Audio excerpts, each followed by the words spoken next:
इन्होंने काफिर की बात करते हैं, ये हम लोगों को सबको काफिर कहते हैं। वो कह रहे हैं कि काफिरों को मार देना चाहिए। पहले इन हिंदू भाई की बात सुनते हैं, फिर डॉक्टर जाकिर नायक साहब की भी बात सुनेंगे। आइए देखते हैं वीडियो। इन्होंने काफिर की बात करते हैं, ये हम लोगों को सबको काफिर कहते हैं। इनके यहाँ जो 5 टाइम की नमाज ना पढ़े वो काफिर होता है। क्या तुमने उस काफिर को मारा? नहीं, क्योंकि काफिर हमें कह के मारा जा रहा, क्योंकि जो 5 टाइम की नमाज नहीं पढ़ रहा ना, उसे भी ये काफिर कहते हैं। लेकिन उसको तो नहीं मार रहे हैं। मार किसको रहे हैं? जो गैर मुस्लिम है, ये उनको मार रहे हैं। ऐसा माना जाता है क्या इस्लाम में कि जो इस्लाम को ना माने या जो काफिर है उसे मार दिया जाए, काट दिया जाए, उसके फैमिली को लूट लिया जाए? क्या ये किस हद तक सच है, और क्या उसको इस दुनिया में जीने का हक नहीं? माशाल्लाह भाई साहब ने बहुत अच्छा सवाल किया। वो कहता है कि मुझे ये गलत फहमी है और लगता है कि गलत है कि इस्लाम में काफिर को मार देना चाहिए, काट देना चाहिए। आपको कोई भी मुसलमान ने मारा या काटा है ना? आप माशाल्लाह सही सलामत है, अल्हम्दुलिल्लाह। आपको किसने मारा, काटा? मैं जानना चाह रहा हूँ कि ऐसा कहीं है लिखा हुआ है या नहीं? Very good. ये क्या होता है कि जो लोग इस्लाम के खिलाफ किताबें लिखते, मिसाल के तौर पे अरुण शौरी का नाम सुने? अरुण शौरी जो मिनिस्टर था चंद साल पहले, बहुत किताब लिखता है इस्लाम के खिलाफ, बहुत मशहूर है इस्लाम के खिलाफ। लोग क्या करते, कुरान मजीद की आयत उठाते, आउट ऑफ कॉन्टेक्स्ट, पस मंजर के खिलाफ लिखते, और एक आयत जो बहुत इस्लाम की क्रिटिक उछालते, वो सूरह तौबा की आयत, सूरा नंबर 9 आयत नंबर 5, और लिखते हैं कि कुरान में लिखा है जहां भी आप काफिर को पाएंगे, इनटू ब्रैकेट्स हिंदू, आप उनका कत्ल करो। आप अगर कुरान मजीद खोलेंगे, तर्जुमा पढ़ेंगे, तो उसमें लिखा है जहां भी आप काफिर को पाएंगे कत्ल करो, लिखा है। लेकिन ये आउट ऑफ कॉन्टेक्स्ट है, पस मंजर के खिलाफ है। पस मंजर जानने के लिए आपको आयत नंबर पहले से पढ़ना पड़ेगा। सूरह तौबा सूरा नंबर 9 आयत नंबर 1 से पढ़ेंगे। वहां लिखा हुआ है कि मुस्लिम और मुशरिक मक्का के, उनके बीच में एक पीस ट्रीटी थी, एक सुलह थी। ये पीस ट्रीटी, ये सुलह एक तरफा मुशरिकों ने तोड़ दिया मक्का के। जब अल्लाह ताला आयत नंबर 5 पे आते तो कहते हैं कि हम तुम्हें 4 महीने का वक्त देते हैं, 4 महीने की मोहलत, आप सुधर जाओ वरना ऐलान जंग। आपने सुलह की थी, आपने सुलह को तोड़ी, 4 महीने का वक्फा, सुधर जाओ वरना ऐलान जंग। और फिर अल्लाह ताला कहते हैं सूरह तौबा सूरा नंबर 9 आयत नंबर 5 में, जंग के मैदान में जब भी आप काफिर को पाएंगे, मतलब दुश्मन जब आएंगे जंग के मैदान में, तो आप लड़ो, डरो मत। अभी कोई भी आर्मी जनरल आज की तारीख में, सिपा सलार, वो थोड़ी कहेगा दुश्मन आए तो भाग जाओ, वो कहेगा डरो मत, लड़ो, मारो। तो ये जंग के मैदान की आयत है कि आप जब देखेंगे तो डरो मत, मारो। जंग के मैदान में जब काफिर तुम्हें हमला करने आ रहे, मारो। और अरुण शौरी आयत नंबर 5 से उड़ी मारते आयत नंबर 7 में। उसने किताब लिखी वर्ल्ड ऑफ फतवास इस्लाम के खिलाफ, आयत नंबर 5 से जब मारते आयत नंबर 7 पे। 5 के बाद क्या आता है? 6 को खा जाते। क्यों? 6 में उसका जवाब है, उसके बीमारी का जवाब है। आयत नंबर 6 में सूरह तौबा के अल्लाह ताला फरमाते कि अगर कोई काफिर सुलह चाहता है, उसे छोड़ मत दो, उसे ऐसी अमन के जगह पर महफूज पहुंचाओ। क्या कहता है अल्लाह ताला? अगर कोई काफिर सुलह चाहता है, अमन चाहता है, उसे छोड़ मत दो, उसे संभाल के हिफाजत के साथ महफूज जगह पे जाके छोड़ो। Escort him to a place of security. आज का सिपा सलार सबसे दयालु क्या बोलेगा? दुश्मन को जान दो। यहाँ अल्लाह ताला कहते सिर्फ छोड़ो मत, ऐसी जगह पे लेके जाओ हिफाजत के साथ जहां वो महफूज है। समझ रहा?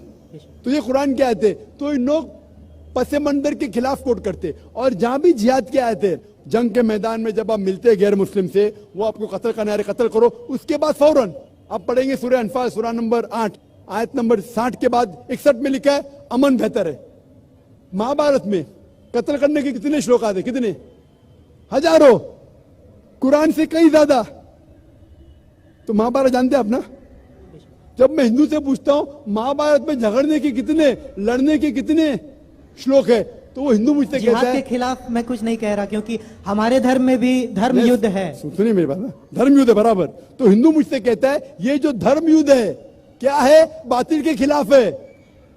वो बातिल को झगड़ने का लिखेला महाभारत में। तो मैं कहता हूं कुरान में भी वही लिखा है, किसका कत्ल करो?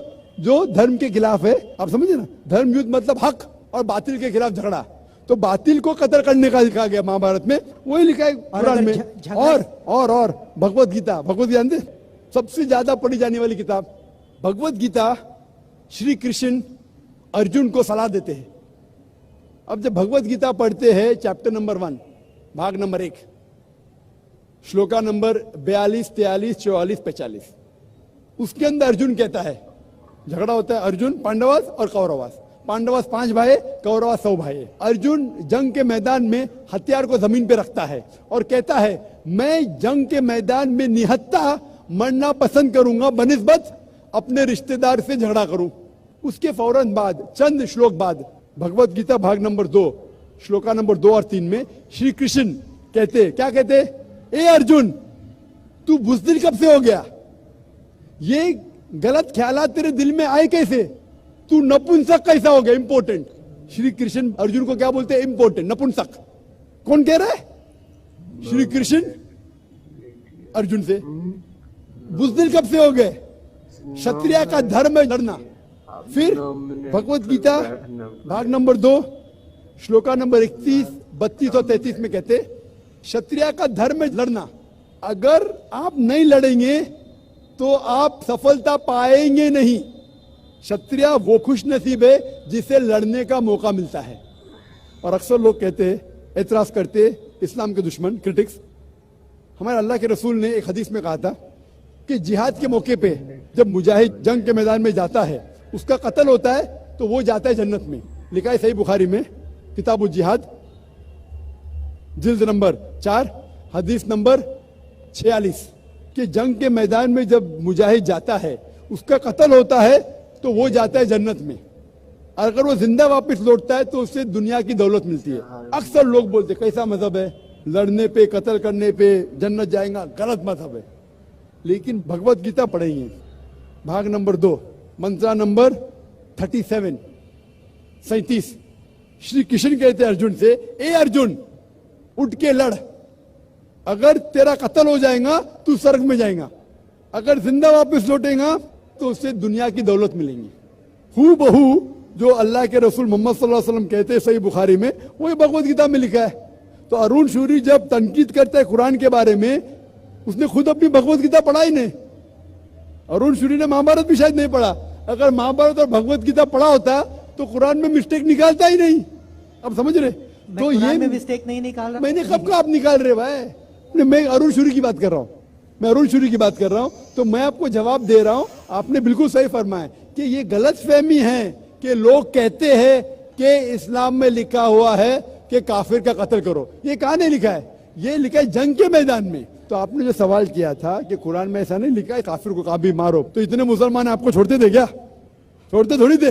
ये गलत फहमी है, आप समझे ना?